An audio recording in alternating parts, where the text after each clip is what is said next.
देवराज news, जनतेचा आवाज जनतेसाठी। देवराज न्यूजला सबस्क्राईब करा आणि बेल आयकॉनवर क्लिक करा। चांदवड तालुक्यातील दरेगाव येथे दरवर्षीप्रमाणे होळीपासून षष्ठीपर्यंत नाथ संप्रदायातील पूजनीय संत कानिफनाथ महाराज यांच्या विश्रामस्थानामुळे मोठ्या भक्तिभावात उत्सव साजरा केला जात आहे। रंगपंचमीच्या दिवशी सकाळी महाराजांना गोदावरी नदीच्या पवित्र पाण्याने स्नान घालून विधिवत पूजा करण्यात आली। यानंतर गावात 2 रथांची भव्य मिरवणूक काढण्यात आली।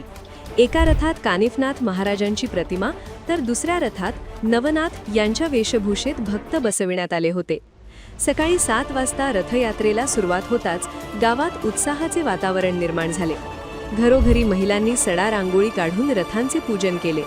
रथापुढे भजनी मंडळाच्या गजरात भाविक मोठ्या श्रद्धेने नतमस्तक होत होते। अनेक शेतकऱ्यांनी आपली बैलजोडी रथाला जुंपून सहभाग नोंदविला। महिलांनी दोन्ही रथांचे औक्षण करून नारळ फोडत पेढे वाटप केले व आपले नवस फेडले।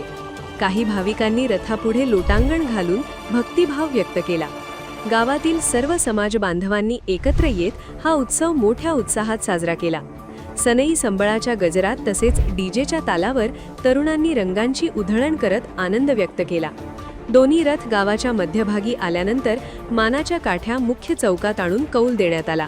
या यात्रेसाठी परिसरासह इतर जिल्ह्यांमधूनही मोठ्या संख्येने भाविक दाखल झाले होते। सासूरवाशिणीही माहेरी येऊन कुटुंबासह दर्शन घेत असल्याचे पाहायला मिळाले। मंदिर परिसर फुलांच्या हार तोरणांनी सजविण्यात आला असून विद्युत रोषणाईही करण्यात आली आहे।